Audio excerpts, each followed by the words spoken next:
Hello dear friends, once again welcome to Angel for English. અંગ્રેજી શીખવા માટે Angel ક્લાસમાં, એન્જલ ઇન્સ્ટિટ્યૂટમાં, એન્જલના પ્રોજેક્ટમાં અમે તમારું હાર્દિક સ્વાગત કરીએ છીએ. અત્યારે આપણે હવે આ વિડીયોમાં ચર્ચા કરીએ છીએ ટેન્સ ના ત્રણેય સાદા ટેન્સ, સાદો વર્તમાન, સાદો ભૂતકાળ, સાદો ભવિષ્યકાળ. એના ઇંગ્લિશની વાક્ય રચનામાં જે સાદા કાળ છે એ નકાર અને પ્રશ્નાર્થ કે પ્રશ્નાર્થ નકાર ભેગા હોય તો એ અંગ્રેજીની વાક્ય રચના કેવી રીતે બને. આ વિવિધ પરીક્ષાઓમાં નાની નાની બાબતો છે એ ધ્યાનમાં લેવી પડતી હોય છે. જોઈએ, આ છે વાક્ય I do not love you. આનું શોર્ટ ફોર્મ એમ થઈ શકે કે આઈ ડોન્ટ લવ યુ. હવે આનું આ વાક્ય છે એ પ્રશ્નાર્થ હોય તો આ પ્રશ્નાર્થ કેવી રીતે આપણે લખી શકીએ? એક આમ પણ લખી શકીએ, do I not love you. એક આમ do I not love you, right? તો નોટ છે એ ક્યાં રાખ્યું? પાછળ રાખ્યું, કરતા પછી. એવું જરૂરી નથી કે આ વાક્ય આમ જ બને, રાઈટ? આ સેન્ટેન્સ આમે બની શકે.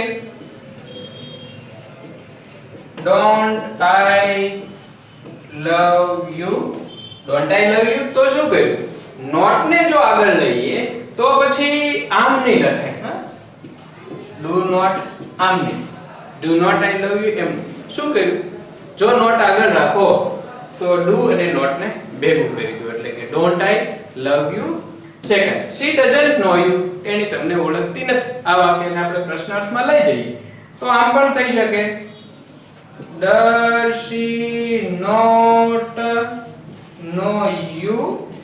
અથવા આનું આ વાક્ય નોટ ને આગળ લેવું હોય તો શું કરવું પડશે?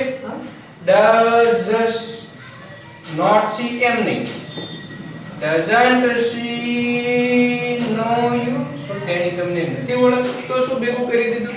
does not ને સાથે લખીને doesn't કરી દીધું. આ વાત છે સાદા વર્તમાન કાળની, કારણ કે આપણે સાદા કાળનો નકાર પ્રશ્ન જોઈ રહ્યા છીએ. સાદો ભૂતકાળ, we did not buy anything. અમે કાંઈ ન ખરીદ્યું. હા, anything માં વાય બોલાય. we did not buy anything. અમે કાંઈ જ ખરીદ્યું નહીં. આને નકાર પ્રશ્નાર્થમાં લઈ જાવ તો સાથે didn't we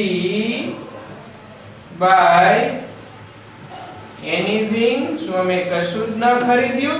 અથવા તો આમ ન લખવું હોય તો બીજું કેમ કરી શકાય? did we not buy anything. સાદો ભવિષ્યકાળ, will not નું શોર્ટ ફોર્મ અથવા તો shall not નું શોર્ટ ફોર્મ નોટ સાથે લગાડીને આગળ ઉપયોગ કરીને પણ પ્રશ્નાર્થ નકાર બની શકે.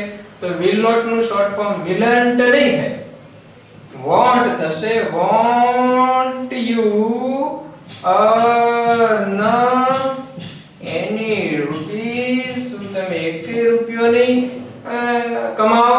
won't you earn any rupees. અથવા તો આમ પણ બને, કેમ? will you not earn any rupees. Right? Not લખો, આખું નોટ લખો હોય તો પાછળ. અને છેલ્લું વાત, I shall not send messages. ના, હવે હું મેસેજ મોકલીશ નહીં. અને તમારે નકાર પ્રશ્નાર્થમાં લખો તો shall not નું short form shan't I send messages. આવી રીતે બન્યું. અથવા તો કેમ બની શકે? shall I not send messages. તો મિત્રો નકાર અને પ્રશ્નાર્થમાં ભેગું લખાશે, શોર્ટ ફોર્મ લખાશે. do not નું don't, does not નું doesn't, did not નું didn't, will not નું won't, shall not નું shan't. રાઈટ?